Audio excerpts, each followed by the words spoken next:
2023년 첫 모임을 갖게 된 것을 기쁘게 생각합니다. 오늘 아침까지도 굉장히 쌀쌀했는데 지금은 기온이 많이 올라갔고 또 교정에 꽃들이 피기 시작하는 걸 보니까 새로운 시간이 시작되는 것으로 생각이 되고, 특히 오늘은 82번째 강연 회의인데 회장님이 이 문을 열어주셔서 더 뜻깊은 시간이 된다고 생각을 합니다. 좋은 시간 가지시기를 바랍니다. 마스크도 해방된 시기인데 아직도 끼고 계신 분은 계시네요.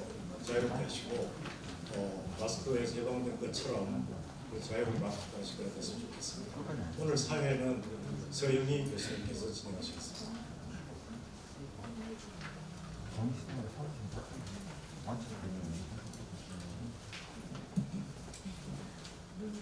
안녕하십니까. 꽃피고 세우는 이 화창한 봄날을 맞았는데 멀리 소풍을 가지 않으시고 오늘 제81회 후마나 토요 특강에 참여해 주신 회원 여러분께 감사 인사드립니다. 저는 사연을 맡은 타마라나사 칼리지의 서영희라고 합니다.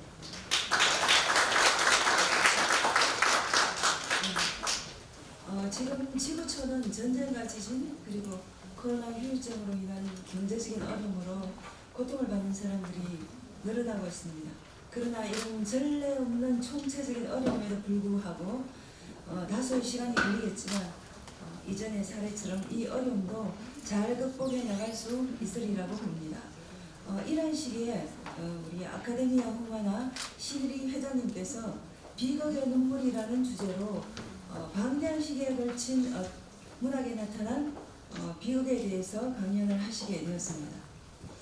니체는 비극의 탄생에서 그리스 비극은 쇠약과 노쇠의 징후가 아니라 그리스인들이 청춘의 힘에 넘치던 바로 그때에 비극적인 것을 향한 의지를 가지고 있었다고 평가했습니다. 자, 그러면 강연을 듣기 앞서 비극 작품을 더욱더 미학적으로 돋보이게 해줄 아름다운 음악을 듣고 가도록 하겠습니다.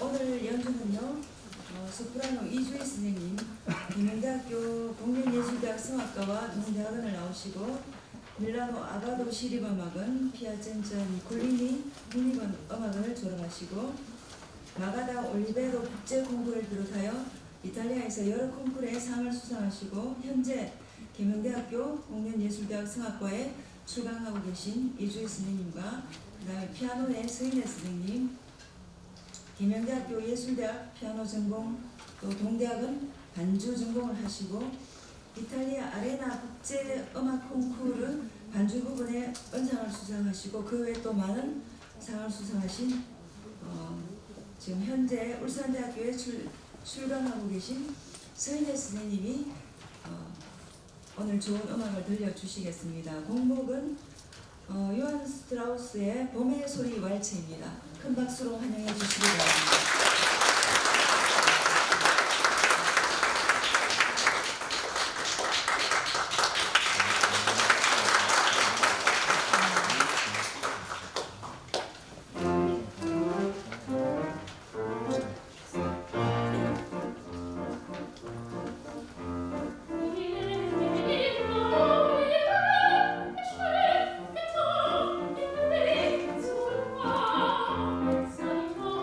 Thank you.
예, 연주해 주신 소프라노 이주희 선생님, 또 피아노 반주의 서인혜 선생님 다시 한 번 더 감사드립니다.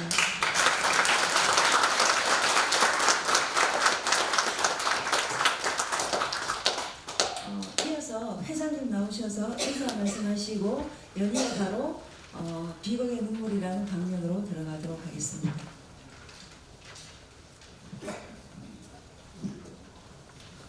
여러분 반갑습니다. 오늘 2023학년도 첫 모임을 갖고 정순모 학교본 이사장님 겸 우리 구마나 고문 목사님, 또 김남석 이사장님, 한사마 회장님, 김무근 소장님, 문신자 회장님 비롯한 여러분과 함께 이번 학기를 시작할 수 있게 되어서 아주 기쁘고 감사하게 생각합니다. 먼저 좋은 음악 만들어주신 두 분께 깊은 감사 인사드립니다. 우리 이주희 선생님하고 서인혜 선생님 고맙습니다. 앞으로 더욱더 발전하시고 건성하시길 바라고 좋은 예술인들로 성장하시기 바랍니다. 인사는 이렇게 하고 바로 그만 이야기로 들어가겠습니다. 그런데 잊었습니다. 우리 박성호 총장님도 나오셨는데 반갑습니다. 또 금대 이사님도 나오시고 여러분이 나오셨는데 반갑습니다. 우리가 살아온 시대를 이렇게 보면은 반세기적으로 이렇게 구분해 본다면 그 반세기가 가진 특별한 관심사들이 있었던 것 같아요. 여기에도 나일강 원천 얘기 나오는데 1800년대 초반에는 제국주의 시대입니다. 영토 확장 중 여기저기 식민지 만들고 또 소위 착취하던 그런 시절이었는데 1800년대 후반에는 전반에 이루어지는 것에 대한 탐사, 그러니까 지리적인 탐구, 그 관계로 이제 나일강 원천이다 이런 데 관심을 가지기 시작했고 1900년대 초반에는 아인슈타인 시대입니다. 이글 MC 스퀘어인데 이 시대는 양자역학이다, 원자학이다 이런 데 주된 관심이었고 1900년 후반에는 우주 탐사입니다. 또 2000년 우리가 살고 있는 지금 2000년대 초반은 AI 시대죠. 로봇 시대입니다. 또 지금 또 좋은 봄 계절입니다. AI 운운한 그 시대에 비극이 어떻고 저떻고 이 봄철의 비극에 눈물이 어떻고 저떻고 이런 시대적인 착오와 계절적인 망각의 이야기를 한다는 게 우스꽝스럽고 오늘 여기 오면서 참회 눈물을 조금 낼까 하다가 그냥 왔습니다만은 어차피 시작한 일이니까 이야기를 진행하도록 하겠습니다. 먼저 몇 가지 항의 말씀 구합니다.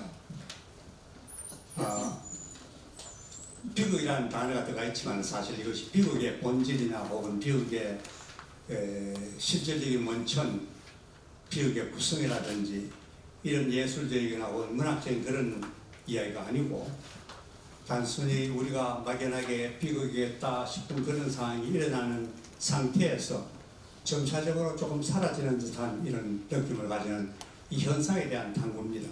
이런 이야기고 그렇게 해주시길 바라고 이 이야기하는 과정에서 존재라는 말이 수도 없이 나옵니다. 그러나 이것은 철학적인 용어로 존재가 아니고 아주 단순하게 생, 삶, 인생 있다는 것, 그래서 전체적으로 있다는 것, 있는 것 이런 개념을 아주 쉽게 표현하고 편하게 사용한 겁니다. 그렇게 이해해 주시면 큰 착오가 없으리라 믿습니다. 가장 중요한 양의 말씀은 사실 한두 달 전에 제가 거절할 수 없는 상태에서 오늘 이 이야기에 부탁을 드렸어요.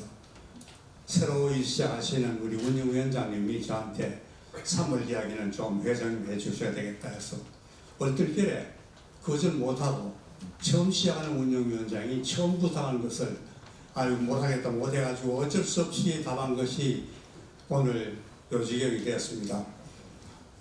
내용도 없고 결론도 없는 막연한 이야기지만은 그러나 회장이 연례적으로 하는 그런 헛소리다 이렇게 생각하시고 들어주시기 바랍니다.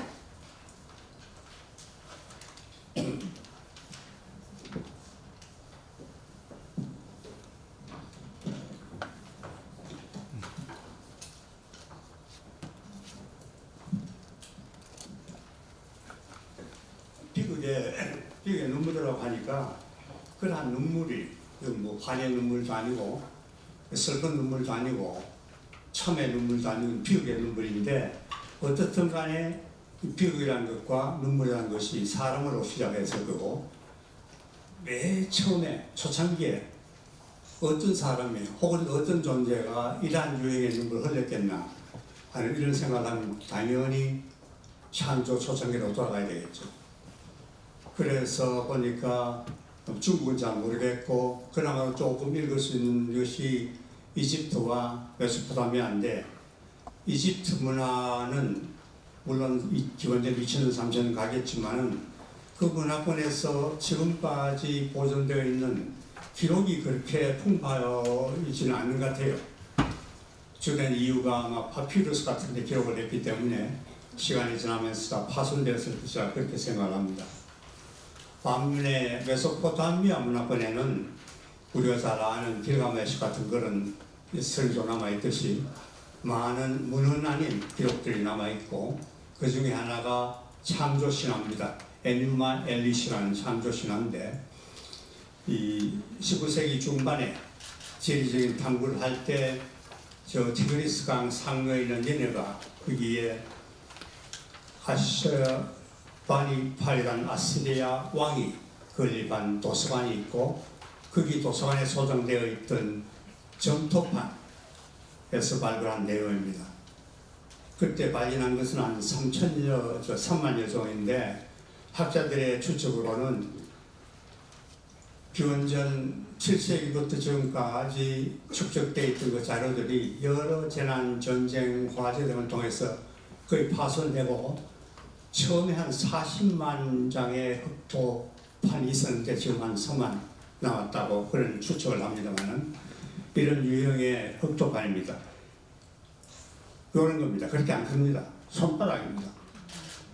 이런 것이 3만 장 지금 보존되어 있다 이런 거고 흑판하면 큰 석판 같은 경우 생각하는데 그러면 헐기니까 자기는 부서지고 안 되겠지만 이렇게 작게 해서 손바닥 아무리 커도 손바닥보다 조금 더 큽니다.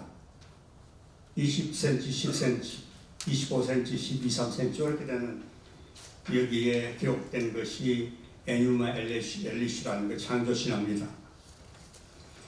이 창조신화에서 우리가 조금 공부를 해야 되는 것은 여기에 창조신화니까 또 지금까지 우리가 발견한 기록 가운데 가장 오래된 것이니까 가장 오래된 창조신화에 처음 등장하는 사람이 어떤 사람인가 또 그 사람이 울었는지 안 울었는지 어떤 눈물 흘렸는지 안 흘렸는지 그것에 관해서 좀 보기 위함입니다. 태초에 메소포타미아 신화에서는 티아마시라는 바다의 여신이 있었고 합수라는 물의 신이 있었습니다. 두 신, 남신, 여신, 남신. 이 두 신들이 2세대 신들 많이 창조했습니다. 그러나 신약이 시간이 지나면서 2대들이 많이 시끄러워졌어요. 분열도 생기고 불협화음도 생기고 서로 사기하고 하는 이런 일이 생겨서 아버지 신 되시는 압수가 티아마에게 엄마 신한테 좀 썰어버리자. 썰고 새로 시작하자. 이런 제안을 합니다. 노아 생각나죠? 노아도 마찬가지입니다. 썰어버리자 하는 그것을 메소포타미아에는 썰지 않고 티아마 어머니 신이 그래도 우리 자식들인데 그냥 두자. 이렇게 해서 지났는데 세월이 지나면서 이 두 신이 낳은 엔키라는 신이 아버지 벌레는 압수라는 물의 신을 살해해요. 아들이 아버지 신을 살해합니다. 그리고 또 시간이 지나면서 티아맛이 가만히 생각하니까 자기 남편을 살해한 이 녀석 아들을 그냥 둬서는 안 되겠다. 보수를 해야 되겠죠. 사람을 또 만들어서 보냅니다. 싸움을 하게 되죠. 상대가 누구냐? 엔키가 낳은 마르둑이라는 남자신입니다. 결과적으로는 마르둑이 티아맛을 살해를 하고 흉부를 뜯어서 하늘과 땅을 만들고 기록에는 보면 두 눈을 내가지고 찔러서 티그리스 유프라테스 강의 원천을 만들고 등등 이런 행위를 하는데 결국은 손자가 할아버지, 할아버지를 다 살해한 그런 내용입니다. 그때는 마룩이 자기 할머니 티아맛의 두 번째 남편이 킹구라는 사람인데, 킹구를 죽여서 죽일 그 피를 흙을 섞어가지고 인간을 만듭니다. 그냥 메소포타미아 신화에서 보면 인간이라는 존재는 피와 흙의 결정체입니다. 단순한 피도 아니죠. 피살된 신의 피. 그러니까 그 속에는 어떤 유전자들이 있나, 당할 수 있다는 것과 또 그것을 창조자가 만들었으니까 해칠 수 있다는 그 두 가지 성분을 다 이미 피에 내포하고 있습니다. 또 두 번째 내릴 수 있는 결론은 메소포타미아 신화에서는 존재에 관한 한 자기의 웃대를 제거해야 자기의 존재가 성립됐다는 존재의 원천이 친족 살해입니다. 뭐 역사적으로 그런 적이 있죠. 왕을 제거해야 왕세자가 왕이 되니까 제거하는 중국 역사도 많이 나오는 그것이 신화에 등장을 합니다. 존재의 시작은 자기를 만들어준, 자기를 창조한 존재를 파괴할 때 자기의 존재가 시작한다. 이것들은 무슨 내용입니다. 자기의 존재를 창조한 자를 파괴하면 자기가 없습니다. 자기가 없어야 자기가 존재한다는 이런 결론, 이것을 우리가 존재의 역설이라고 하겠죠. 없어져야 자기가 있다. 이것을 포괄적으로 메소포타미아 원칙이라고 이렇게 명칭합시다.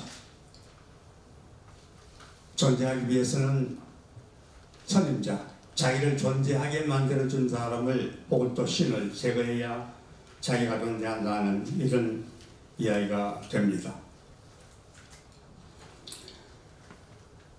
이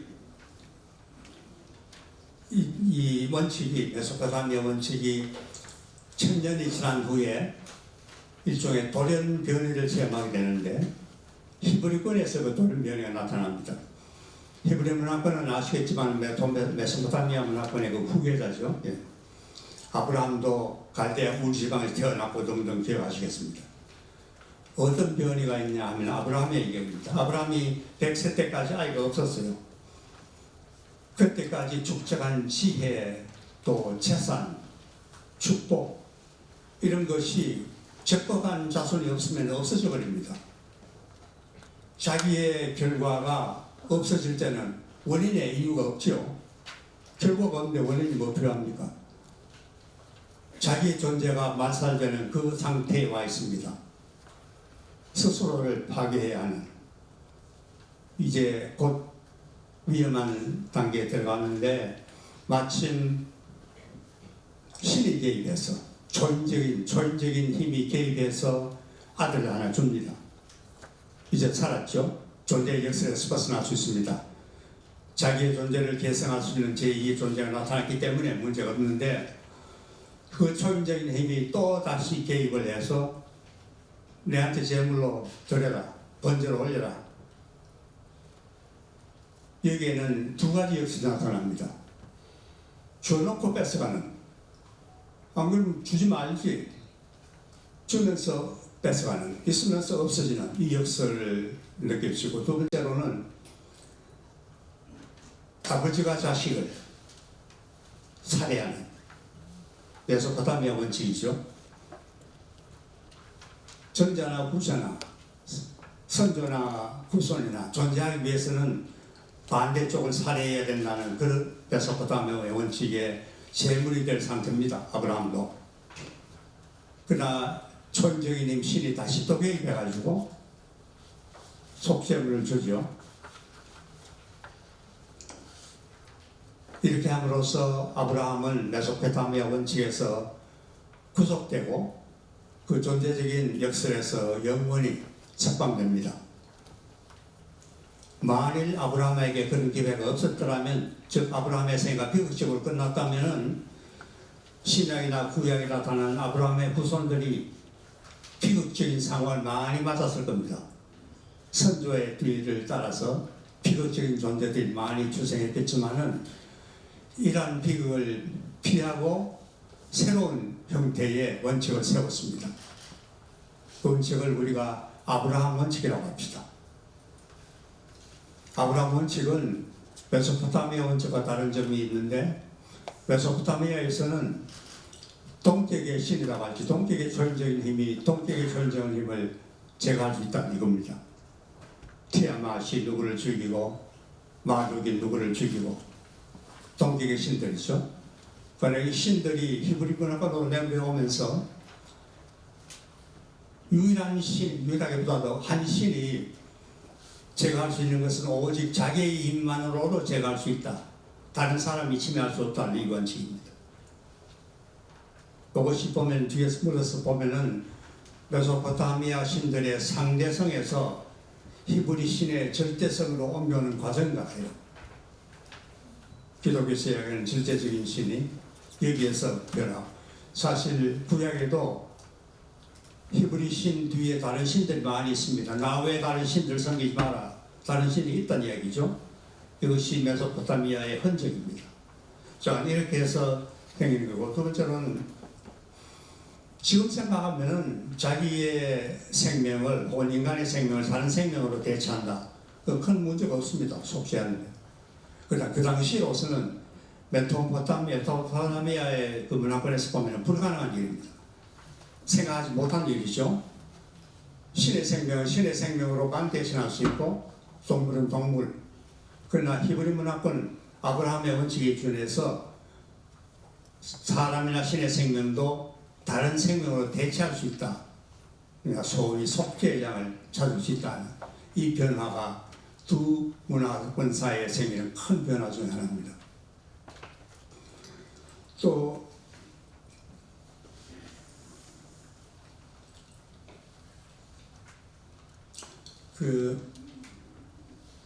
이 아브라함의 원칙이 여기서 끝나는 것이 아니고 히브리 문화권에서 끝나는 것이 아니고 그 대를 이은 유대교 문화권에서 이어집니다.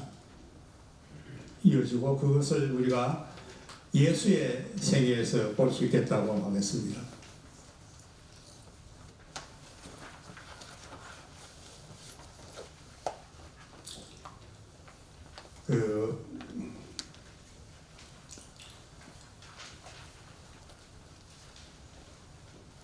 예수의 생애도 지금 예수라고 하는 것은 우리가 신적인 예수 얘기 전혀 아닙니다.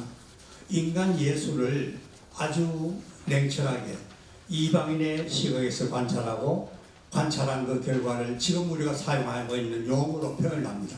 굉장히 거칠게 들립니다. 예수님도 예수님이라고 하지 않고 예수 개인 인간 이렇게 취급하고 우리가 사용하는 살인이 등등 이런 용어를 적용하기 때문에 이해해 주시기 바랍니다. 예수의 생애도 초인적인 힘, 신의 개입으로 시작이 됩니다. 수태고지죠. 그 생애 자체가 역설입니다. 태어나는 목적이 죽기 위한 겁니다. 출생의 당위성이 인간의 구원이죠. 그 당위성이 파멸의 필수성, 십자가입니다. 바로 이어집니다. 구원이 없는 생에는 출생은 필요가 없고 어불성설이고 또 십자가 없는 구원은 있을 수가 없죠.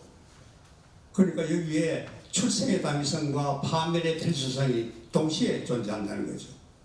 이런 것이 우리 예수의 생애이고 그 역시 우리 용어로 보면 좀 굉장히 위험한 수준에 올라가 있습니다. 십자가 앞에서 또 십자가를 눈에 두고 기도하죠. 아빠, 아버지, 이 잔을 제발 저에게 좀 옮겨 주십시오. 안 좋습니다. 결국 십자가에서 돌아가시죠. 우리 용어를 하면은 친자 살해입니다. 아버지가 아들을 제거하는 거죠. 거기서 끝났다면은 메소포타미아 원칙의 한 제물이 되지만은 다시 또 개입합니다. 전적인 힘, 신이 개입해서 부활시키죠. 여기에 다시 아브라함의 원칙이 작용을 합니다. 존재의 역설에서 벗어나게 하고 구제하는 이런 것이고,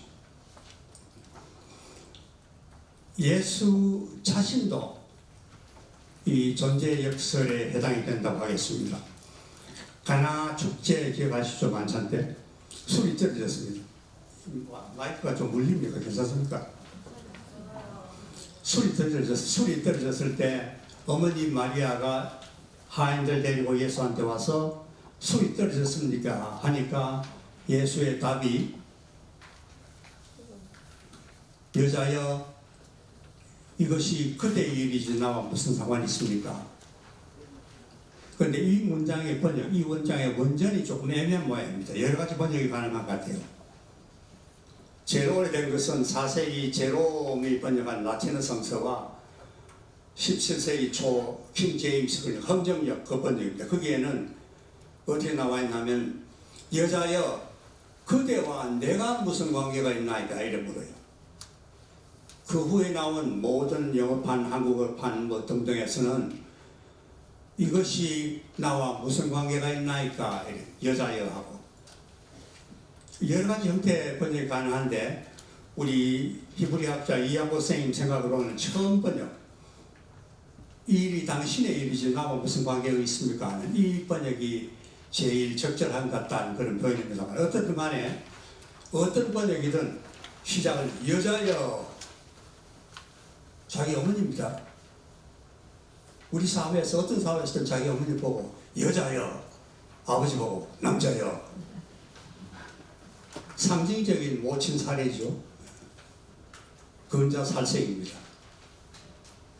여기서 이제 끝나버리면은 메소포타미아 원칙의 제물이 되고 존재의 역설에 한 예가 되어버립니다만, 여기에 물론 신이 개입해서 구제한다는 것은 너무나 잘 알린 사실이고, 이것이 말씀드린 대로 아브라함 원칙으로 다시 귀속되는 안전지대로 들어가는 겁니다. 문화 인류학자들이 얘기하는 또 하나의 차이점이 있습니다. 메소포타미아하고 히브리 문화하고. 메소포타미아에서의 주된 통치자는 여신 티아마시였어요. 자기 남편 남신 압수가 어떻게 하자 하면 너 내가 결정한다. 모계사회죠. 또 모계사회를 없애려고 할 때 제일 먼저 죽이는 것이 순종형 남편입니다. 압수라는 남자신 할배가 먼저 죽습니다. 먼저 살해당합니다. 그 다음에 마르둑이 여자 할매신 티아맛을 살해합니다. 모계사회를 상징했던 티아맛이 죽고 나서 살해한 마르둑 남자신이 등극을 하죠. 이 상황을 문화인류학자들은 인류가 모계사회에서 부계사회로 옮겨오는 그 과정이다. 또 그 과정이 어느 문화권에서 표출되나 하면 히브리 문화권에서, 유대 문화권에서 표출되는데, 그 남자신 부계사회 대표가 히브리 문화권에서는 야훼, 엘로힘 혹은 아도나이로 정하는 하나님입니다. 이렇게 풀이를 합니다. 그 풀이가 어떻든 간에 그런 이야기가 있고, 이것 역시 메소포타미아하고 히브리 문화권의 큰 차이라고 하겠습니다. 이제 메소포타미아를 넘어서 고대 그리스로 옵니다. 오디세우스 사이전이죠. 집 떠나서 20년 후에 이 거린이 되어서 돌아오는데, 왼쪽에 서 있는 여인이 자기 아내 페넬로피 표정을 한번 보세요. 죽은 줄 알았던 자기 남편이 20년 후에, 남편이 누군지 모르죠. 20년 후에 어떤 남자가 나타나서, 그 여자가 나타나서 내가 당신 남편이요 하니까 이 친구 진짜 그었잖아. 의심하는, 사실 20년 만에 돌아왔을 때 아무도 자기를 못 알아봤습니다. 20년 전에 떠났던 자기 강아지, 주인을 보고는 바로 죽어버리는 아르구스라는 강아지하고, 어릴 때 자기를 돌봐줬던 유모가 오데세우스인 줄 압니다. 그 이유는 여행자들의 발을 씻겨주다가 다리에 있는 상처를 보고 옛날 생각이 나서 오디세우스가 어릴 때 상처가 어디 사냥 갔다가 다치고 하는 그 기억이 나서 돌아온 이 거린이 오디세우스 우리 주인이구나 하는 걸 알았지만은 페넬로페 자기 부인도 몰랐어요. 자, 그런 오디세우스인데 우리 보통 생각에는 오디세우스가 20년의 방황을 마치고 집으로 돌아와서 페넬로피를 만나 재결합을 하고 행복한 삶을 여비했다 이렇게 하고 있습니다만 사실은 그게 아닙니다. 유언에 신탁에는 어떻게 나와 있냐면 바다로부터 죽음이 오리라. 그 후에 집으로 돌아온 오디세우스는 자기의 아들 둘이가 있습니다. 텔레마코스, 텔레고누스. 후자의 독창에 의해서 살해됩니다. 히랍의 위대한 영웅 오디세우스 역시 존재의 역설입니다. 자기가 낳은 아들에 의해서 자기가 살해되는 친자 살해의 제물이 되기도 하거니와 존재의 역설입니다. 자기 생명을 계승하기 위해서 낳은 존재가 자기를 원천을 파괴해버리는 이런 제물이 되고 역시 또 히랍의 위대한 영웅 중에 하나 아킬레스입니다. 아킬레스는 어릴 때 아시겠지만은 짧고 영웅적인 삶을 살래 길고 평범한 삶을 살래 할 때 자기 어머니 세티스가 영웅적인 삶을 살면서 길게 살리고 싶다 욕심을 내가지고 어린 신생아를 죽음의 강 스틱스에 가서 담급니다. 영원한 신이 되라고. 그 불행하게도 이렇게 발꿈치를 잡고 당하죠. 이게 아킬레스건입니다. 아킬레스건 없이는 있을 수가 없습니다. 아킬레스는 그저 단순한 영웅, 전쟁의 사령관의 영웅이죠. 그러나 아킬레스가 있는 이유는 아킬레스건 때문에 아킬레스가 있고 아킬레스건은 아킬레스의 존재의 말살입니다.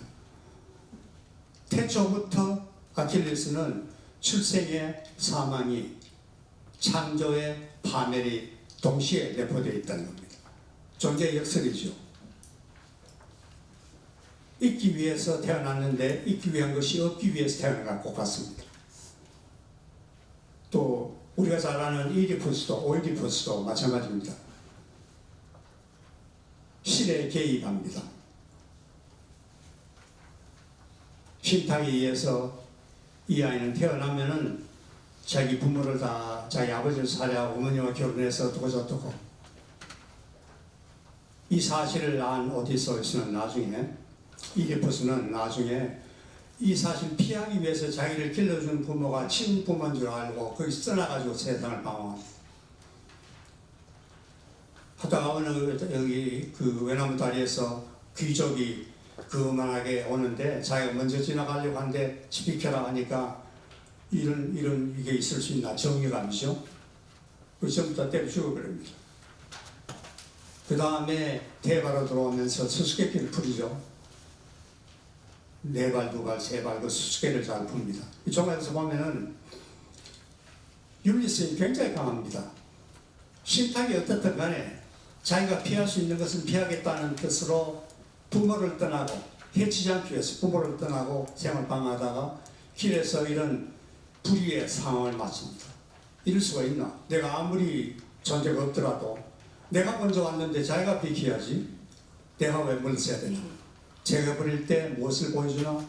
정의감뿐만 아니라 신체적인 강이나 육체를 보여줍니다.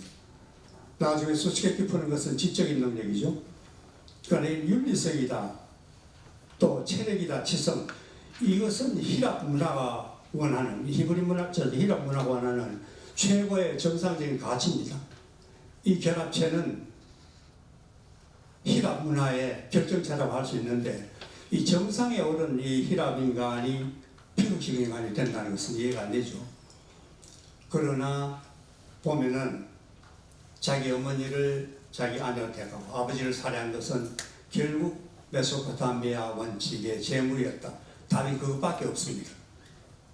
히브리 아브라함 원칙이냐 메소포타미아 원칙이냐 둘 중 하나인데 불행하게도 우리의 위대한 오이디푸스가 정말 히랍 문화의 대표 선수가 이 원칙의 제물이 되어버리고 맙니다만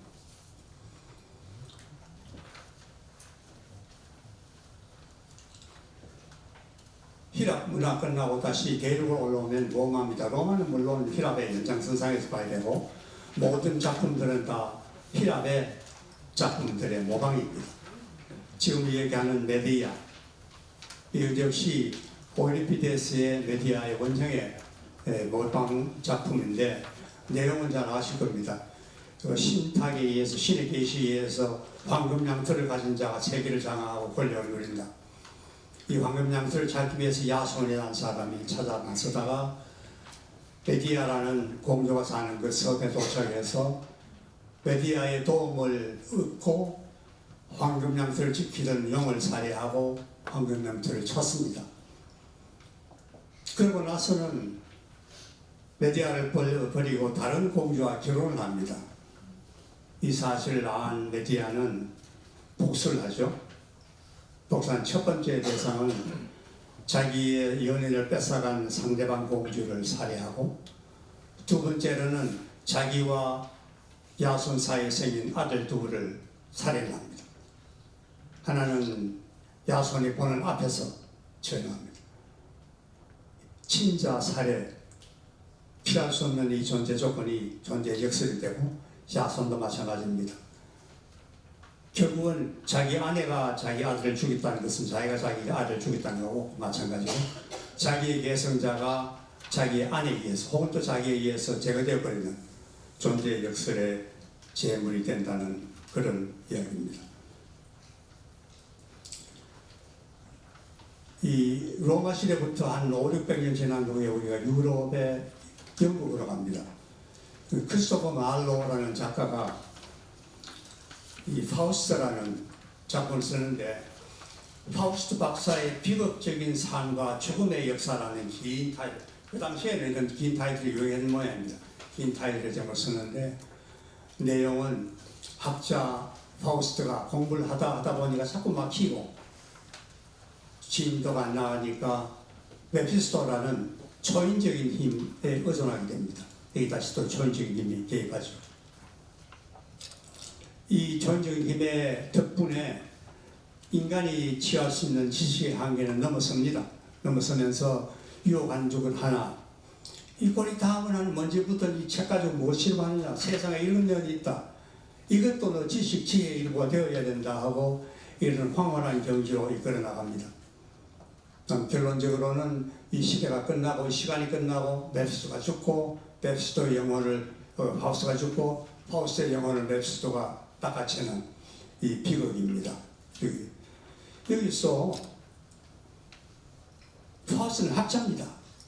학자로서 진리 탐구 안 할 수가 없죠. 학자라는 그 존재 자체가 진리 탐구의 존재입니다. 그러나 진리 탐구 자체가 막히는 역사적인 문제가 탐구가 안 되죠. 탐구라는 게 없습니다. 인간의 한계에서는 진리라는 것을 접할 수 없기 때문에 아예 처음부터 역설적인 존재가 역설적인 전공을 택한 겁니다. 이 파우스트 역시 우리가 생각하고 있는 존재 역설의 제물이고 또 탐구 의지 자체가 말씀드린 것 같이 필수적인 필연적인 피할 수 없는 존재 파멸의 원인이 됩니다. 같은 시기에 셰익스피어, 율리우스 시저도 역시 같은 뜻입니다. 초인적인 힘이 개입합니다. 여기도 무당이 나타나서 정제가 나타나서 3월 15일을 조심하라. 초인적인 힘의 계시에서 일이 진행됩니다. 되면서 그때는 자기가 조카 친동생같이 키우던 브루투스에 의해서 살해됩니다. 가운데 서서 눈을 돌리고 찌르는 자가 브루투스입니다. 자기의 큰형님 되고 아저씨 되는 또 자기를 키워준 시자, 율리우스 시저를 살해하니까 조금 양심의 가책이 넘겼겠죠. 눈을 바라보지 못하고 빗서미에서 찌르는 이것 역시 마찬가지입니다. 존재의 역설입니다. 줄리우스 시저가 키웠던 그 후계자 브루투스가 키워준 시저, 피창조물이 창조자를 살해합니다. 역시 이제 존재의 역설에 해당되는 일이라고 하겠습니다. 이러한 비극의 환경의 진로, 초인적인 힘이 개입해서 인간 생애가 변하고 그 변한 것이 거의 대부분 아브라함, 예수 제외하고는 다 메소포타미아 원칙에 준하는 존재 역설의 제물이 되고 허방하게 끝난 그런 삶을 영위하는데, 이것이 17세기, 18세기 들어오면서 차차 이 메소포타미아 원칙이 약화됩니다. 아브라함 원칙도 마찬가지고. 이유는 주된 원동력이 초인적인 힘의 개입인데 17세기, 18세기 이성의 시대, 계몽의 시대에는 자연적인 또 자연과학적인 이성이 풀이하지 못하는 상황에 대해서는 인정을 안 하는, 그러니까 초인적인 상황을 인정 안 하죠. 그러니까 초인적인 상황을 인정하지 않으면 초인적 상황으로 시작되는 비극도 쇠퇴할 수밖에 없습니다. 사라지는데, 그러다가 18세기 될 끝에, 아주 끝에, 또 19세기 아주 초에 하나의 작품이 등장합니다. 그 당시 바이마는 독일 고전주의 그게 본산인데 여기에 세상이 나와 있습니다. 조금 앞으로 13분을 다시 해요. 뒤에 서 있는 사람이 헤아려는 잘 우리가 들어보지 못한 사람이고, 왼쪽이 실려고 오른쪽이 글됩니다. 가운데 헤아려는 형벌인데, 이 사람 우리가 여기 소개하는 것은 독일 문학에서 한국이라는 표현이 옛날 바로 시대에 한번 나오고, 여기에서 이 헤아려는 양반이 처음 이해합니다. 한국을 발명하면서 한국인은 온한 백성이다라는 표현에서 공헌이 여기죠. 온한 백성이다. 그래서 공합단 뜻을 올렸습니다. 그는 그때는 그때고, 실려는 이 세 사람 중에 아마 저 생각은 가장 지적인 인물이었던 싶습니다. 이 실려가 쓴 올레앙의 처녀라는 작품이 있습니다. 그 14, 15세기 때 프랑스 왕군을 두고 영국과 프랑스가 충돌하면서 전쟁이 일으킨 100년 전쟁 때 프랑스를 승리로 이끈 잔다르크 이야기입니다. 실러가 쓴 이 작품에서는 이름이 잔다르크 나오지 않냐고 요하나, 그러니까 장의 독일식 이름이 되겠습니다. 요하나 나오는데, 이 요하나의 생애도 역시 제3의 비인간적인 혹은 초인간적인 힘의 계시로 시작합니다. 성모 마리아의 계시로 인해서 나가서 프랑스를 구해라, 이렇게 해서 그 생애가 시작되는데, 생애 자체가 처음부터 굉장히 역설적인 요소들이 많이 있습니다. 아주 가난한 양치기 소녀, 한 7, 8살 됐을까요? 소녀가 제국을 구하라는 엄청난 과제를 벌이는, 이 양치기의 지팡이가 프랑스군을 총괄한 창검을 들고 있습니다. 아주 순결한 처녀가 적장에 대한 성욕을 가집니다. 또 아주 가냘픈 이 인간이 나중에는 성편의 성자가 되는, 처음부터 역설적인 요인들이 합쳐진 인물이 잔다르크 요하나입니다. 이 요하나인데, 이 요하나도 역시 태어날 때부터 초인적인 힘이 개입할 때부터 운명이 결정됩니다.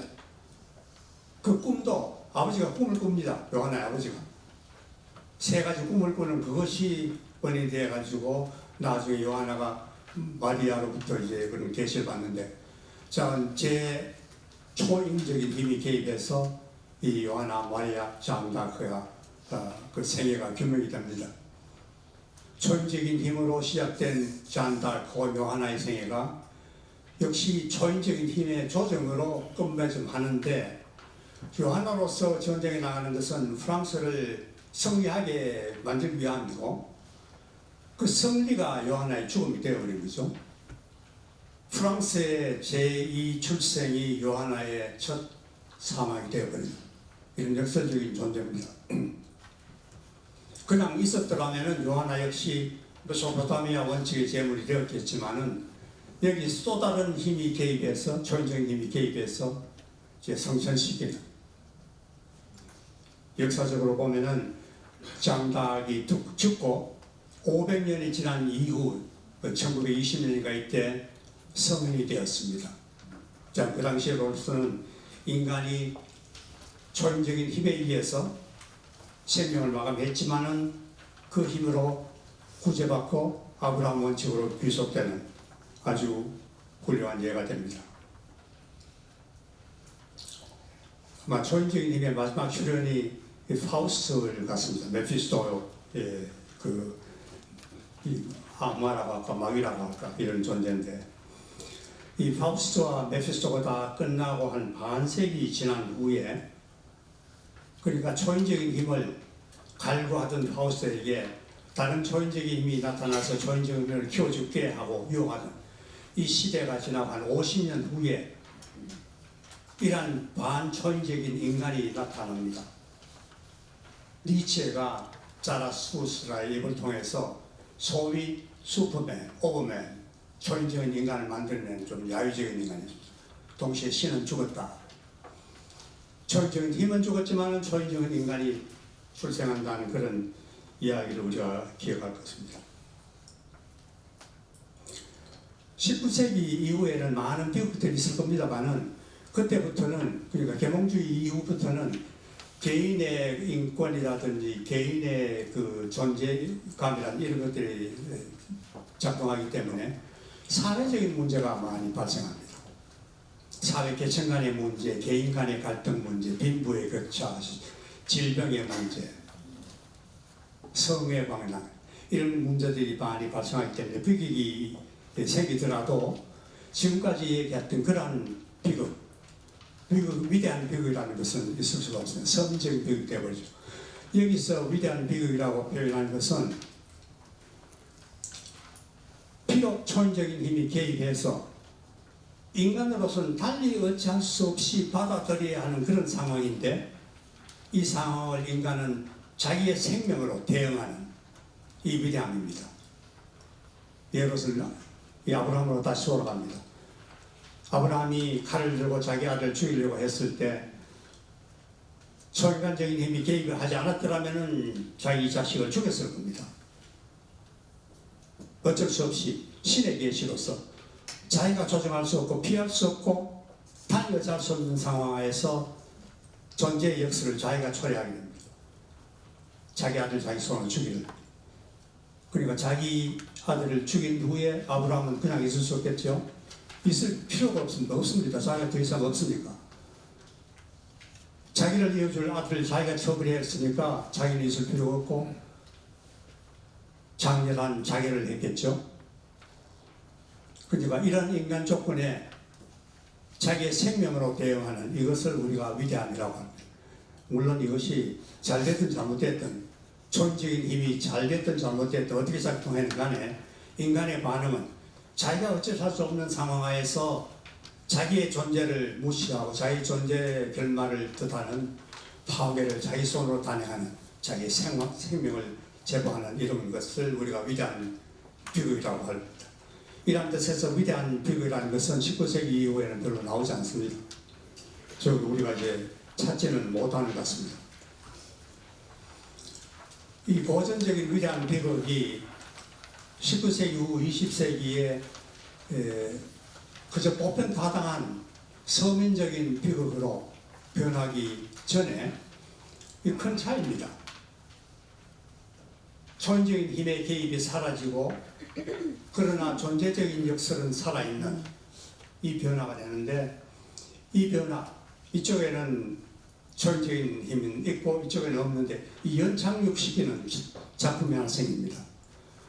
독일의 헤걸이라는 작가가 쓴 아그네스 베어나우라는 작품입니다. 그렇게 잘 알려져 있지 않고 독일 문학에서도 그 중요성이 그렇게 인정받지 못하고 있는 작품입니다만은 우리의 시각에서는, 우리가 이야기하는 이 관계에서는 아주 중요한 기능을, 교량 역할을 합니다 하는 그런 작품입니다.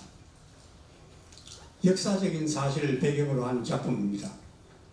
중세 때 바바리아 공화국에서 일어난 일인데, 그 공화국의 공작이 왕이죠. 그 왕의 아들이, 알브레히트라는 아들이 서민 처녀와 사랑에 빠집니다.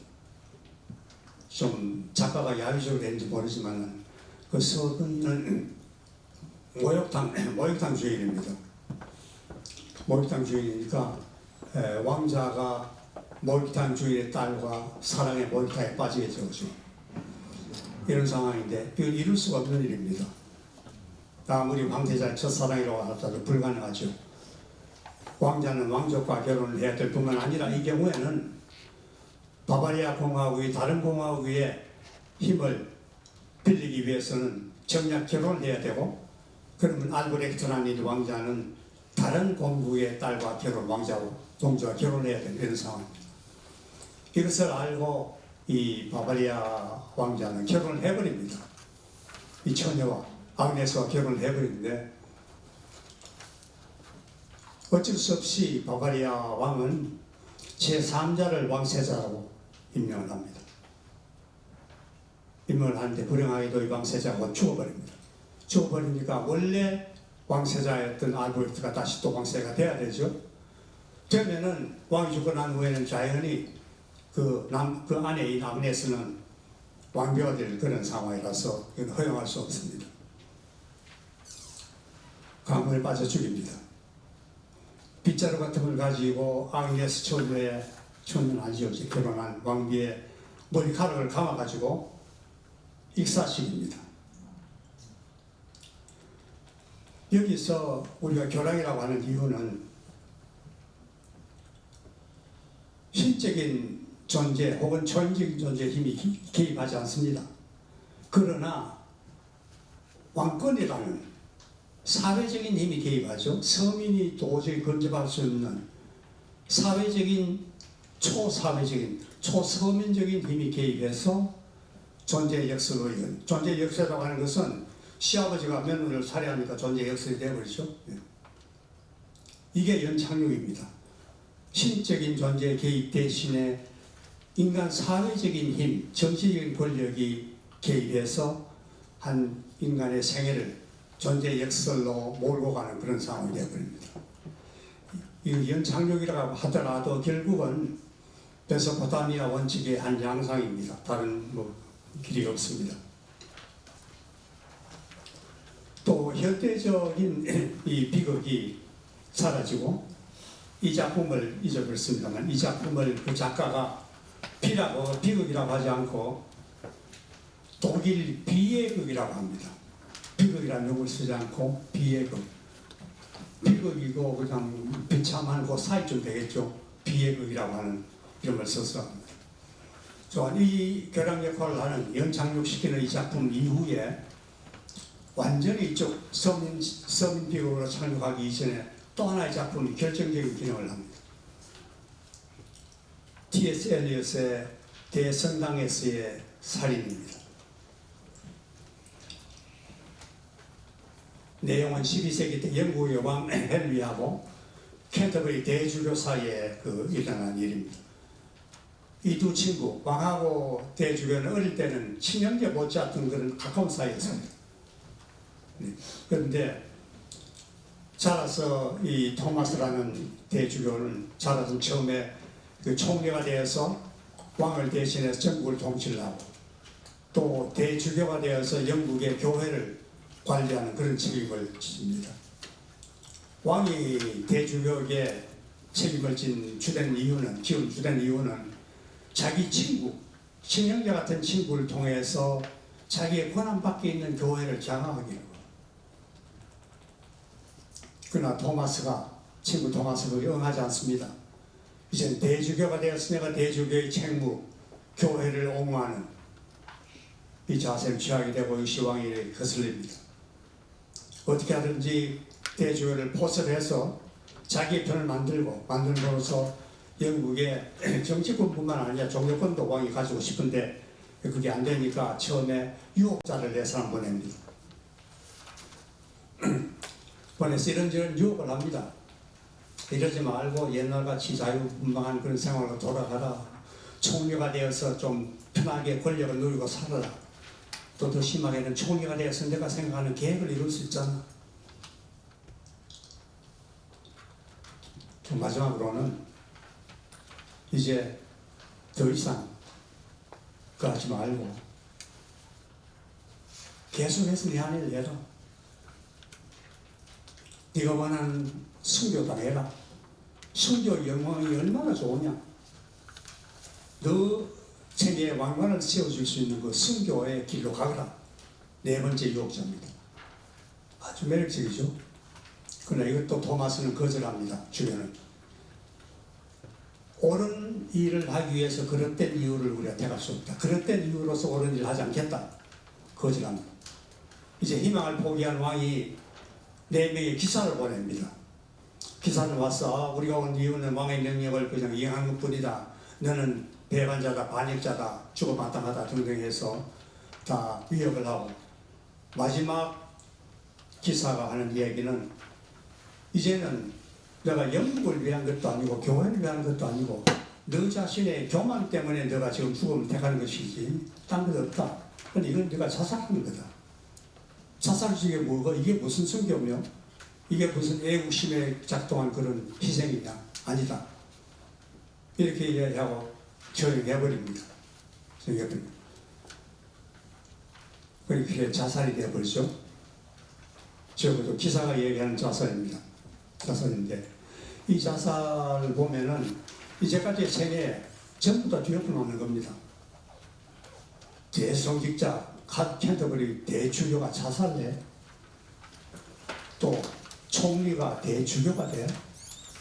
이런 역설적인 행위로 인해서 캔터버리의 대주교 토마스 역시 메소포타미아 원칙의 제물이 되고 존재 역설의 한 희생자가 될 뻔했는데 역시 끝에 천주의 힘이 다시 개입해서 성천시키는, 성자로 성천시키는 이런 일이 일어납니다.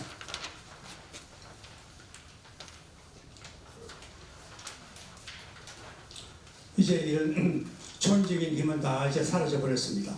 사라져버리고 20세기에 들어와서는 순수히 서민적인 일들이 일어나는데 여기에 그 아서 밀러의 세일즈맨의 죽음이라는 작품이 있습니다.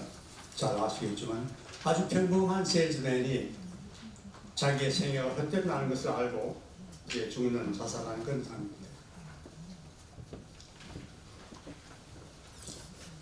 세일즈맨의 죽음, 밀러입니다. 밀러가 56년에서 61년까지 마릴린 monroe하고 이제 결혼했었는데, 딴 얘기지만은 밀러의 이야기로는 monroe가 당연히 육체적인 미뿐만 아니라 머리도 대단했었다 이런 얘기를 해요. 언제 한번 버나드 쇼가 한 농담 있죠. 미녀 보고 만약 우리가 결혼해서 아이를 낳아서 네 머리 가지고 내 얼굴 봤으면 뭐 했겠나 하는 그런 이야기를 한번 한 적이 있는데, 이 사람한테 다른 사람이. 그러나 굉장히 지적인 여배우가 마릴린 monroe였고 또 물론 아서 밀러도 엄청난 대극작가였습니다. 이 연극의 세일즈맨 죽음에서 나오는 것은 소위 말하는 미국적 드림, 아메리칸 드림에 관한 겁니다. 어느 누구라도 미국에 와서 성실히 일하면은 자기가 원하는 집 가질 수 있고 자동차 가질 수 있고 더 노력하면은 사회가 인정하는 아주 중요한 시민이 된다는 그 미국적 드림을 위해서 살아온 사람이고, 자기는 그것을 이루었다고 생각합니다. 세일즈맨으로 성공적으로 세일즈맨이 되어서 아이들 잘 키우고 이제는 편안한 노후 생활을 생각할 그런 여유가 있다고 생각하는데, 아들의 시각에서는 그게 아닙니다. 자기 아버지 보고 다 싸구려 인생입니다. 아버지도 그렇고 내도 그렇고 다 싸구려 인생입니다. 1,000원짜리 인생입니다. 만원짜리 인생입니다. 그 이상 아닙니다. 이런 얘기를 하거든요. 여기에서 이제 비극이 시작이 됩니다. 이 서민적인 비극은 밀러가 저작한 이 세일즈맨, 로만이라는 이 세일즈맨의 생각에는 어떻게 하든 이 사회 속에서 승리해야 된다, 이겨야 된다. 근데 이기는 방법이 뭐냐? 사회가 요구하는 것은 조금 이력을 드러내게 만들려고 하는 그 충동이 사회적으로 구동한다는 겁니다. 이 충동에 따라가다가 이제 피부의 재물이 된다는 얘기죠. 세일즈맨도 사회적인 충동이 어디서 오냐? 더 열심히 해서 더 큰 아메리카의 꿈을 꾸어라. 이것을 추구하다가 이제 희생의 제물이 된. 이 평범한 서민의 꿈이죠. 평범한 사람이 평범한 꿈을 꾸는데 이 자체가 비극이 된다는 것이 밀러의 이야기입니다. 49년에 이 작품을 쓰고 뒤이어서 서민의 비극이라는 글을 씁니다. 거기에는 이 밀러가 얘기하는 것은 비극이라고 하는 것은 현대 사회에서는 더 이상 거는 특정 인물이 가지고 특정 영웅이 가지고 있는 결정, 그것이 교만이든 혹은 착각이든 강인함이든 뭐든 어떤 결정을 가진 위인이 비극적인 운명을 대하는 것이 아니고 평범한 서민 에브리맨이 사회적인 충동에 의해서 유일하다가 언제든지 절망적인 순간을 맞을 수 있는데 이것이 이상 비극이 아니다. 여기서 그저 한두 마디로 해치워버렸지만은 이걸 Tragedy of Common Man, 서민의 비극이라는 이거는 굉장히 어렵고 중요한 글입니다. 그러나 그건 뭐 문학가들이 할 이야기고, 저가 이런 상태에서 우리가 서민 비극을 이제 접하게 됩니다. 그러나 고전 비극에 대한 생각은 아직까지 가지고 있습니다. 현대인이 갈망하는 것은 어떻게 하면 좀 더 훌륭한 사회인이 되랴, 좀 더 위대한 영웅이 되랴, 고전적인 영웅이 되랴 하는 그런 꿈이 있는데, 그러나 지금은 뭐 그런 장엄함, 아브라함이 겪었던 장절한 결정을 내려야 할 그런 상황도 오지 않고, 또 그렇다고 해서 자기가 헤쳐나가야 할 운명이 앞에 놓여 있는 것도 아니고, 그저 일상적인 생활을 반복하는 겁니다. 세집에 가서 매일 아침 일어나서 세수하고 가서 팔고 돌아오고 저녁 먹고 자고 하루도 빠짐없이 돌아가는 이것인데, 이것을 인지하는 사람은 이게 아니다. 좀 더 비극적인 영웅이 되고 싶다. 비록 그 비극적인 영웅이 자기가 어찌할 수 없이 말려들어가는 그게 재물이 된다고 하더라도 그 속에 위대함이 있잖아. 위대함이 있다. 우리 지금 현대에는 그게 전혀 없이 그래서 평범한 생활 반복하는 것밖에 없다. 아침에 먹고 일하고 돌아오고 자고. 이게 무슨 가치가 있냐. 이렇게 생각하는 에브리맨 서민이 비극적이 되고자 할 때는 제 우스꽝스러운 현실이 되답니다. 비비극인이 비극인이 되고자 할 때는 그 결과는 비비극도 아니고 비희극도 아닌 중한 형태, 이것도 아니고 저것도 아니고 동시에 두 개 다 겹치는, 이것을 20세기 중반의 사람들은 absurd이다, 넌센스다, 역설적이다, 이런 용어를 사용합니다.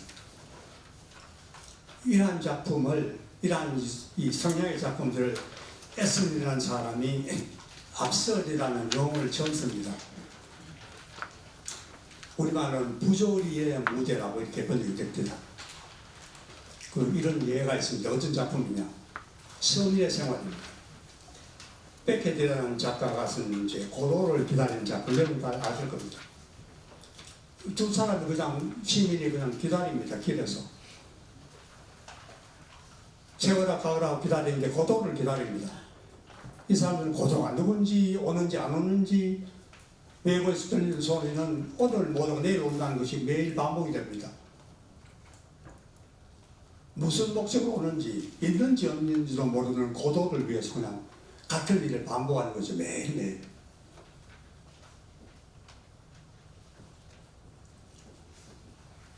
같은 작가가 쓴 엔게임 마지막 한수라는 작품이 있는데, 여기에는 이제 장님인 주인공이 있고요. 내가 곧 이제 떠나가지고 더 넓은 세상을 보러 간다. 무섭죠? 장님이 더 큰 세상을 보러 간다. 못 떠납니다. 또 쓰레기통에 사는 자기 부모들이 있습니다. 이 부모들은 다리가 다 절단되어 있습니다. 다리가 없습니다.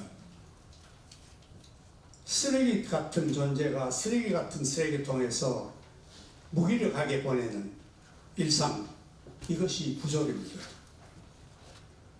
있을 필요가 없죠, 둘 다. 그럼에도 불구하고 매일같이 여기서 나갈 수 있는 꿈을 꾸고 매일같이 세상을 보러 나간다 생각을 하고요. 이런 부조리, 이것이 이 20세기 중반부터 나타나는 상황이라고 하겠습니다. 여기에 중요한 것은 이 주인공 하는 이야기가 우리가 이 지구에 매여 있는 한 치유는 없다 그럽니다. 존재병에 걸려있다는 말이죠. 존재병이 뭐냐? 매일같이 같은 일 반복하는 거. 이 존재병에 걸려있으니까 이에 대한 치유는 없다. 탈출은 꿈도 못 꾸고 치유 자체가 없다는 그런 얘기를 합니다.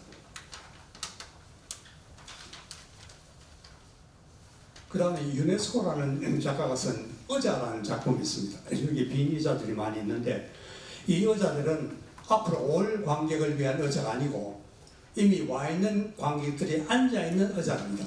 앉아 있는데 비어 있죠. 이 역설입니다. 또 계속해서 의자를 놓습니다. 빈 의자를 놓는데 빈 의자 놓는 그 의자마다 앞으로 올 손님이 아니고 지금 와 있는 사람이 앉는 겁니다. 이 사람들이 앉아가 뭘 하냐? 메시지를 기다립니다.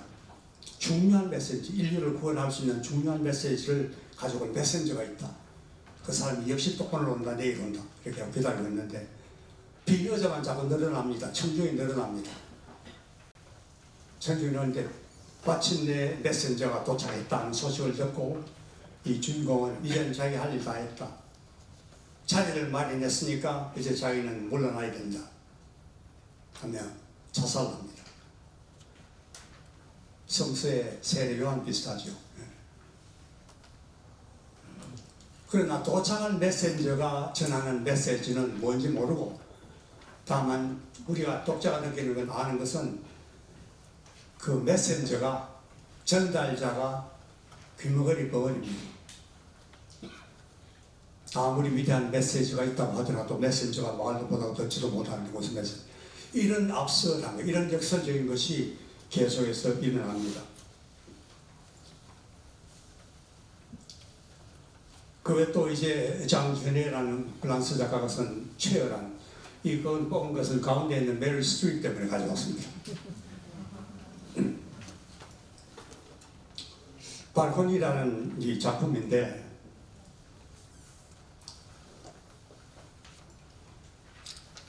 어느 도시에 이제 혁명이 일어나서 사회 유지들 다 살해합니다.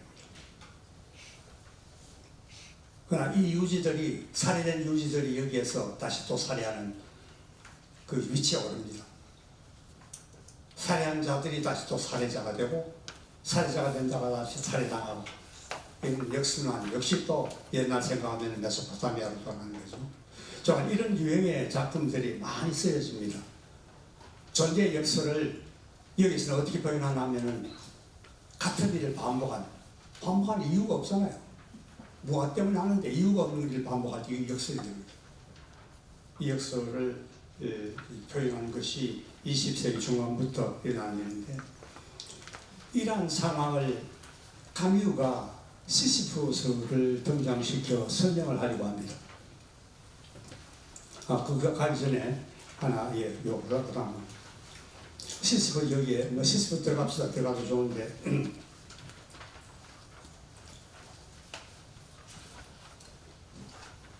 이 그림 잘 아실 겁니다만은 주목하고 싶은 것은 제일 왼쪽 하단에 죽은 아이 안고 통곡하는 어머니 보이죠? 제일 왼쪽에 이게 비치강에서 잘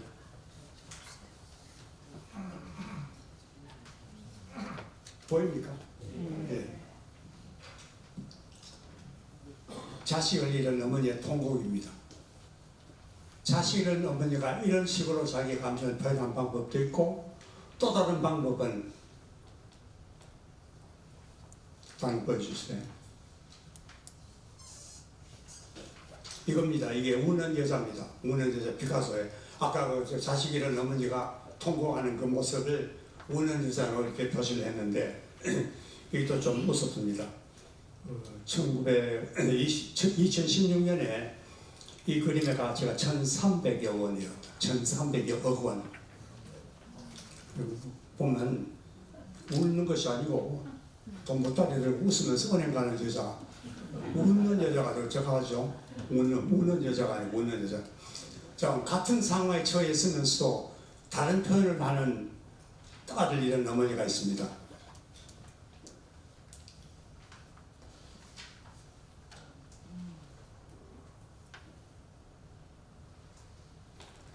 엘그레코입니다. 마테 도노로사, 슬픔의 어머니. 자기 아들을 잃고 예수 잃고 난 후에 통곡도 못하죠. 왜? 예수의 조업은 아브라함의 원칙에 지내 진행됐기 때문에 통탄할 일이 아닙니다. 그렇다고 해서 아들 죽었는데 희닥거려요? 그것도 아니죠. 어떤 표현인지 분석하기 힘드는 인간적이고 신적인 경지 가운데 서 있는 것 같아요. 정말 심한, 이건 뭐 모나리사고는 뭐고 이거 비교할 그런 웃음이 아닙니다. 또 비웃음이 아닙니다. 이런 표현, 슬프기도 하고 수용하는 것도 하기도 하고 초월하기도 하고, 아주 여기 우리가 다른 작품들도 볼 수 있는 기회가 있어 다른 사람들 설명할 수 있으면 좋겠습니다만은, 여러 개 슬퍼하는 성모 마리아 상을 그렸습니다. 엘그레코가. 이건 이제 베를린에 있는 작품이고,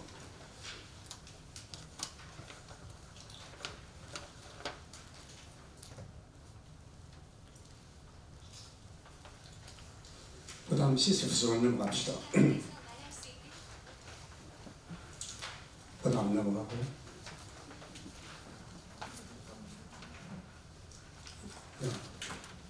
이게 이제 인간 현상을 이야기하는 노세입니다. 아무런 목적 의식도 없는 것 같고, 또 자기가 뭘 하는지도 모르는 상태에서 같은 일 매일 반복합니다. 이것이 시스퍼스의 한국적인 친척이라고 하겠습니다. 그저 돌아갑니다. 매일같이. 세즈의 죽음에서 나오듯이 로만같이 같은 일 계속해서 반복합니다. 또 시스퍼스 같이 계속해서 밥이 짊어지고 올라갔다가 내려오고 올라갔다가 내려오고,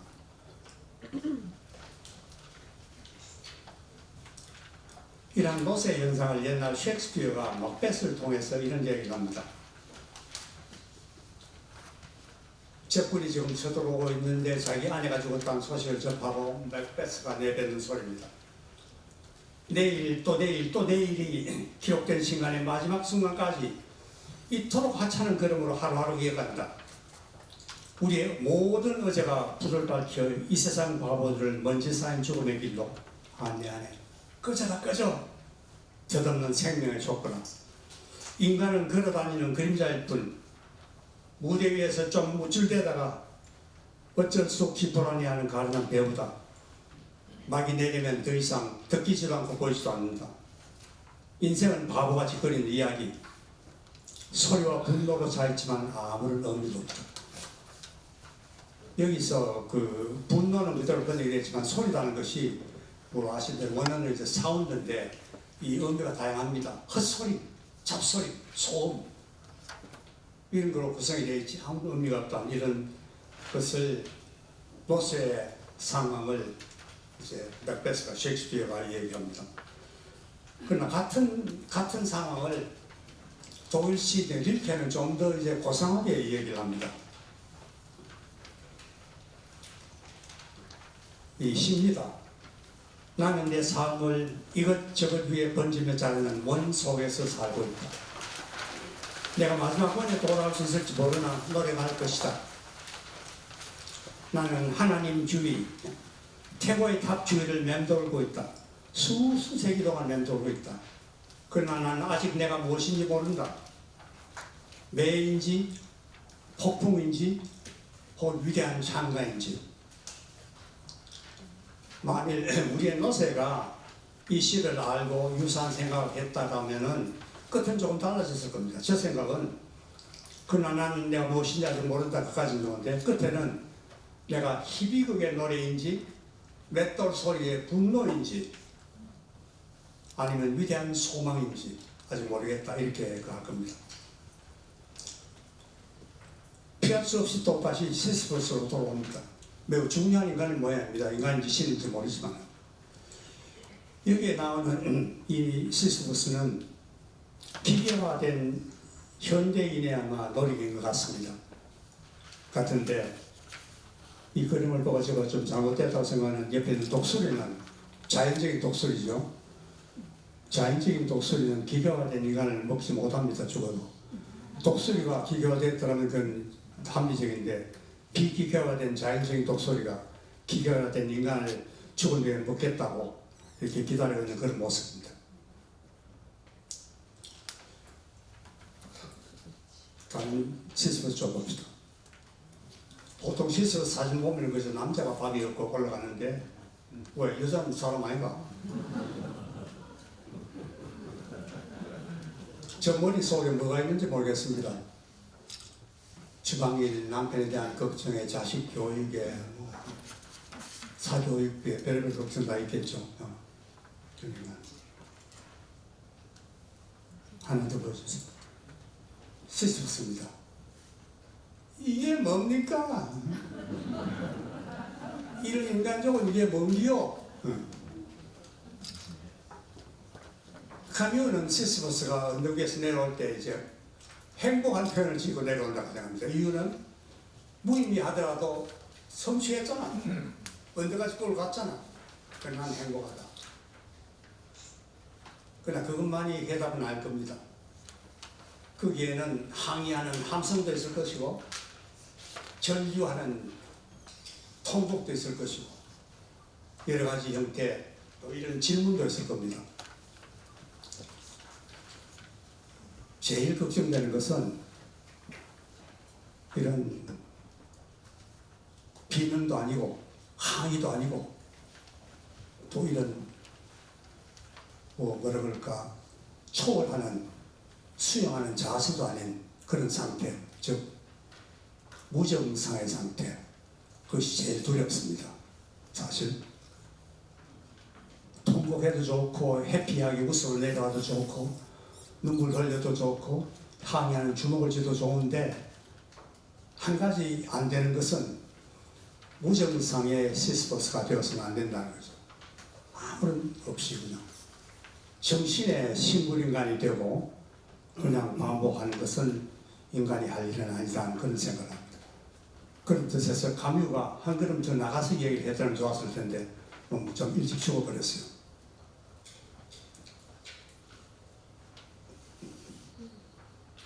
비록 시스버스가 행복감을 느끼고 웃고 내려온다고 하더라도 그 웃음 속에는 눈물이 보였습니다. 옛날 바이오론이 얘기하듯이 필멸의 대상을 보고 내가 웃는 것은 울지 않기 위해서이다. 여기에 이제 그겁니다.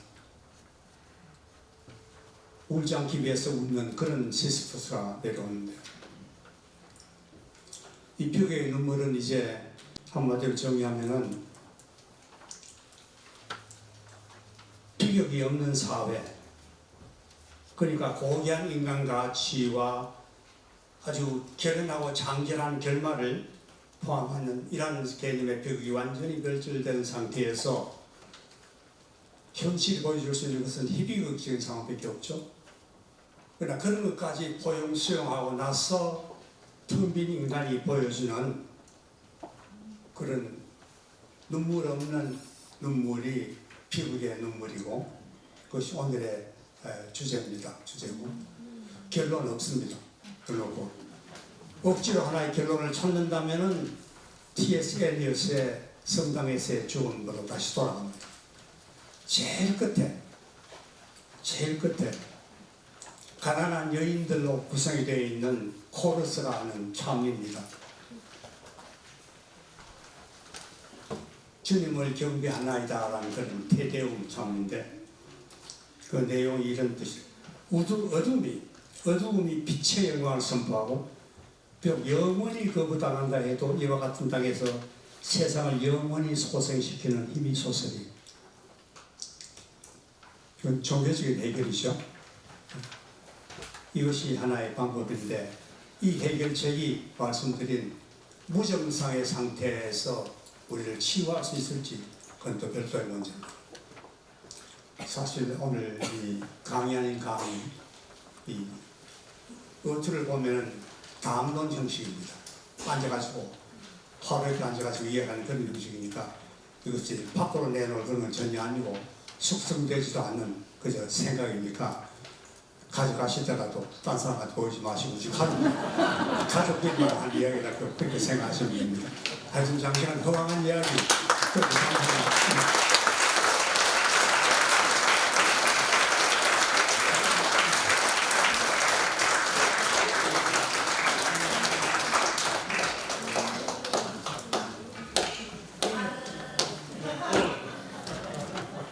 신혜 회장님께 다시 한 번 더 감사드립니다.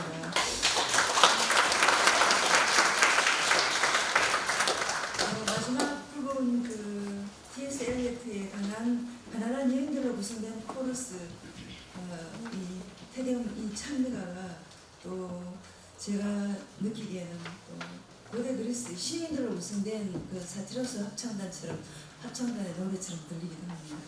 감사합니다. 지금 회장님 이제 강연을 해주시는데요.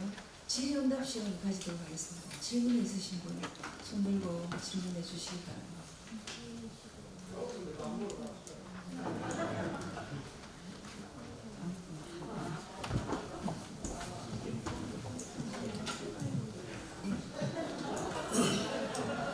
식사도 이제 목전에 있고 또 회장님 목소리도 보니까 상당히 탁해지셨는데 그래도 뭐 이 거대하고 장엄한 강연에 대해서 반응이 없다는 것은 그런 것 같습니다. 제가 30년 전에 이제 신일이 교수님으로부터 문화 공부를 배우고 강의를 들었습니다. 그 이후 순수한 문학은 강연 오늘이 제 경험으로는 처음인 것 같습니다. 그때의 설렘이랄까 그때의 동경 뭐 이런 30년 전에 정신적 문학적 고향으로 돌아간 정말 감동적인 시간이었던 것 같습니다.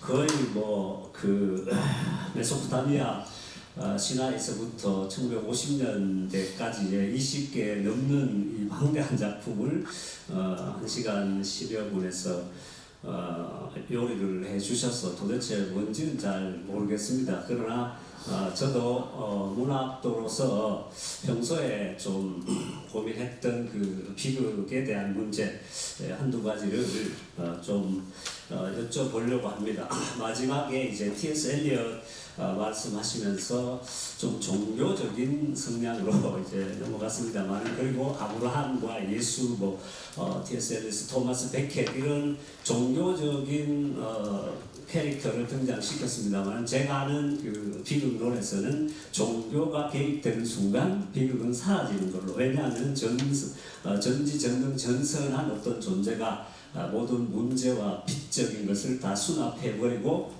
해결, 즉 구원해버리기 때문에 비극 자체가 성립하지 않는 거로 그렇게 알고 있습니다. 그런데 제가 듣기에도 여기에 이제 비극의 본질로 말씀하신 것 같지는 않습니다. 그럼에도 불구하고 여기 굉장히 많은 기독교적인 캐릭터와 사건, 사태를 등장시켜서 이 기독교라는 게 혹은 이 정신이 비극사에, 비극론에 어느 정도에 위치하는지 구도와 어떤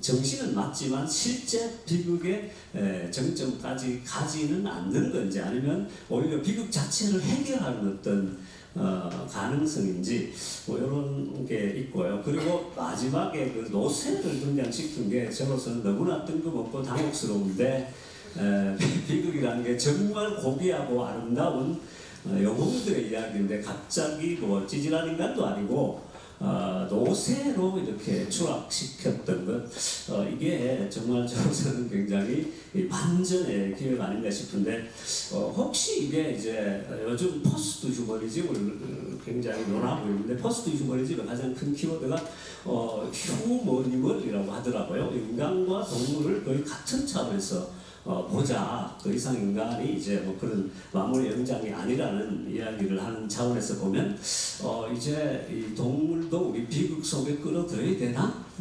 저는 이제 그런 의도를 혹시 갖고 계신가 하는 그런 생각이 좀 들었습니다. 그리고 제 가장 핵심적인 질문은 이겁니다.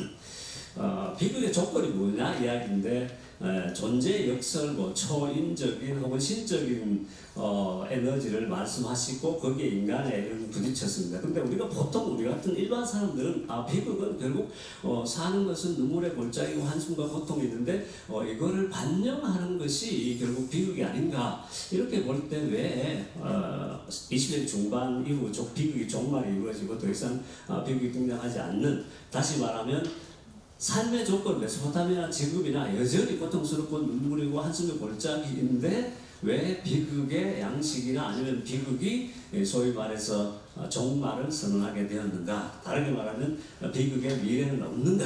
이게 저희 질문. 감사합니다. 자, 질문조차도 굉장히 방대한 것 같습니다. 부탁드리겠습니다. 그 다음에 다른 주제로 삼가시면 되는데 우선 종교가 개입하면 비극이 사라진다는 건 옳습니다. 사실 그렇고 그것은 우리가 아브라함에서 이미 봤죠. 비극적인 인간이 될 그 시점에 개입해서 비극이 사라지고 또 그런 뜻에서 단테도 그게 비극이라고 하더라도 완전히 이거는 비극이 아닌, 그러나 기독교에서는 비극이 있을 수가 없죠. 아브라함 이후에 없습니다. 슬프고 비참하고 참혹한 일을 체험하더라도 우리가 이야기하는 이러한 위대한 비극, 초인적인 힘이 개입하고 그 결과로 인간이 존재의 역설을 체험하면서 스스로를 제거해버리는 이런 역설적인 그런 위대한 비극은 없다는 그 이야기가 됩니다. 그 얘기되고 또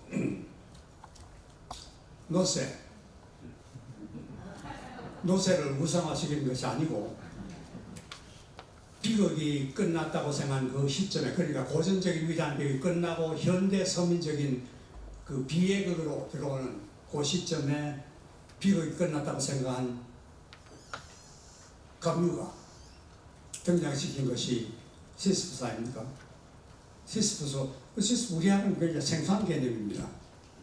무슨 건지를 지었다? 죄를 지었죠. 죽음의 신을 두 번이나 사기친 그런 인간이니까 죄로 이제 빨리 걸고 다니는데 생소한 그런 개념인데 노새는 아닙니다. 하는 일은 똑같습니다. 목적이 뭔지 모릅니다.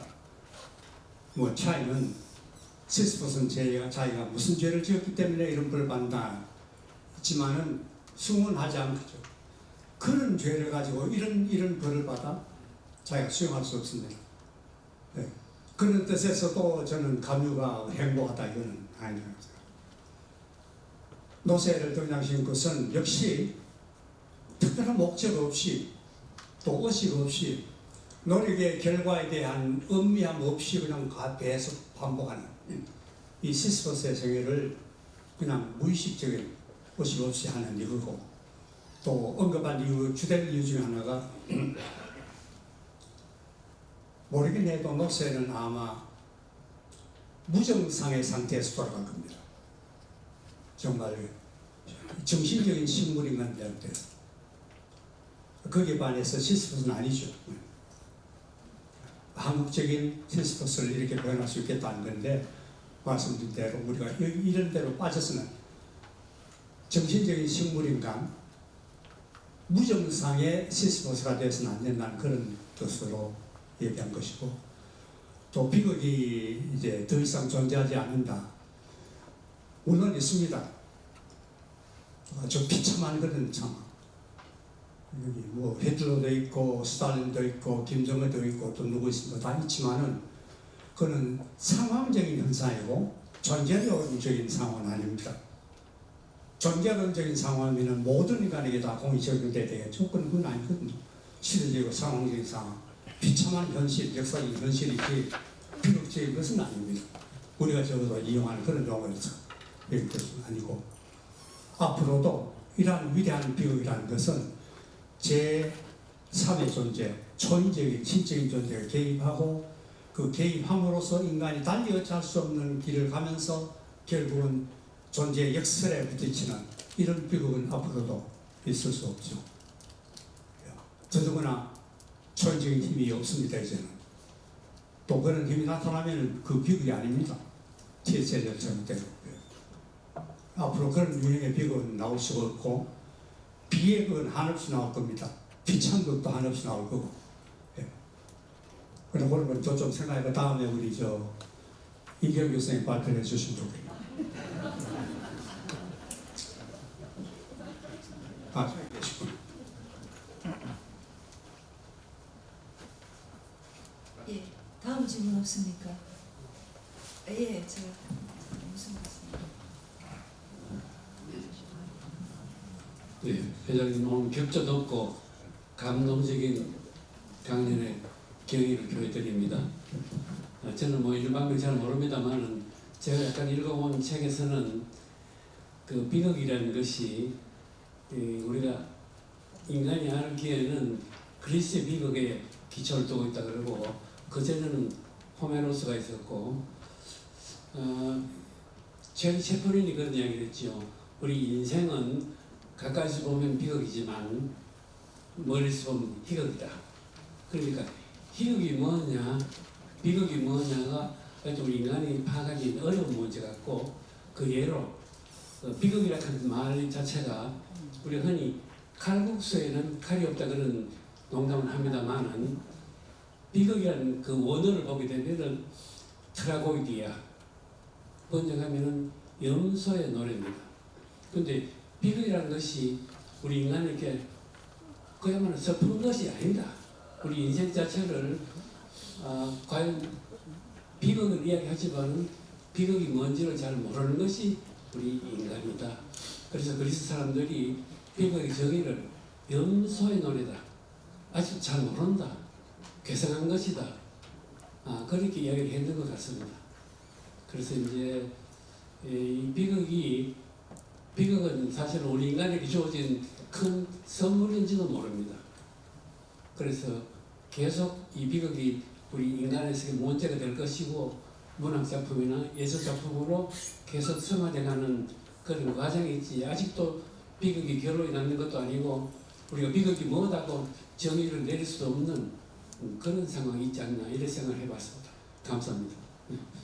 저도 거기 동의합니다. 그래서 나와 있지만은 비극은 정말 끝이 그렇게 된다 하더라도 인간이 체험할 수 있는 최극단의 상황을 체험하게 만드는 그런 상황이에요. 그것을 그 선물이라고 하셨는데 추월 목마 이야기가 거기 나와 있었습니다. 신이 우리에게 주는 우리가 거절할 수 없는 선물이라는 것. 그 선물의 원천이 어디에 있나? 양극에 쌓아나오는 양편에 쌓아나오는 메소포타미아 히브리권에 쌓아나오는 창조될 때 인간이 창조될 때 창조된 목적은 신들의 위로를 위해서 즐거움을 위해서 만든 것. 히브리에도 여기 나와 있습니다. 내가 인간을 창조한 것은 그로 하여금 나를 칭송하게 함이로다. 여기 제한되어 있죠. 그러나 메소포타미아 거기에서는 제한 없이 놀이개로 사용할 수 있다. 생명을 마음대로 처리할 수 있다. 이런 것이 내포되어 있는 그런 차이점이 있더라도 인간의 주된 사명은 소포클레스에서 나옵니다. 어떻게 오이디푸스 같은 이런 일이 일어날 수 있느냐? 거기에서 역시 또 코러스가 현자들을 구성낸 이런 코러스의 답이 우리의 책무는 신들이 우리에게 준 운명을 어떻게 성실하게 이해하는 것이냐? 그것이 우리의 책무다. 신들이 원하는 대로 그 운명을 따라가는 것이 우리다. 하는 그런 그 이야기를 합니다. 코러스가 그 작가의 결정이고 또 그 당시 가치관의 결론이라고 할 수 있겠습니다. 그러나 비극은 찾기는 힘들 겁니다. 일어난다고 하더라도 해결하기 위해서 T.S.L.S의 종교가 들어올 거고 그런 비극 사라져요. 아브라함이 들어오면 없어집니다. 메소포타미아에 매여 있으면 이제 비극이 생기죠. 존재 역설이 계속이 됩니다만. 그러나 그것을 판단하기 위해서는 같은 이야기입니다. 정신적인 식물인간이 되어서는 안 된다. 무정상의 인간이 되어서는 안 된다는 거죠. 과음을 지르든 미치든 뭐든 상관이 없는데 그냥 무정상의 환자로서는 인간의 가치를 못한다는 거죠. 네, 감사합니다. 더 다른 또 질문 있으신 분 없으십니까? 사실 죄송합니다. 이 뻥철에 무슨 뻥입니까? 문명위원장 학생 사람이라고.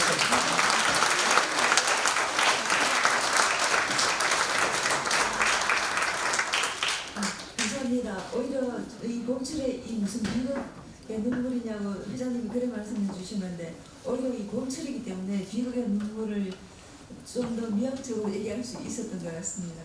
예, 오늘 감사합니다. 회장님. 예.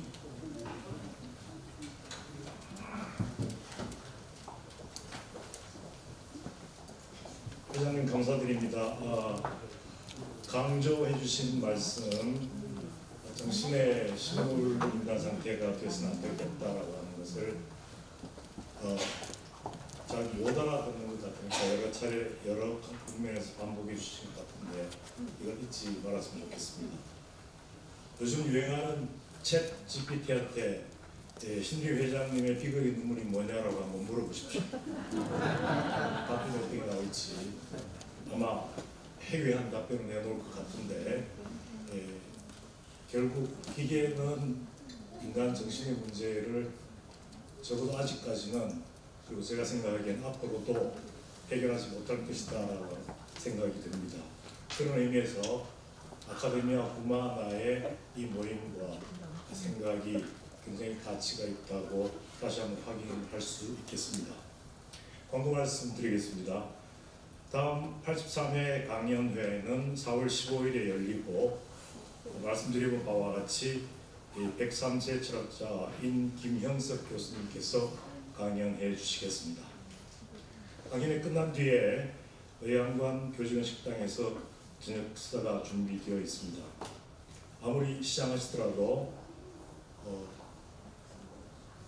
정신적 식물인간처럼 식사를 하시지 말고 대화를 많이 나누셨으면 좋겠습니다.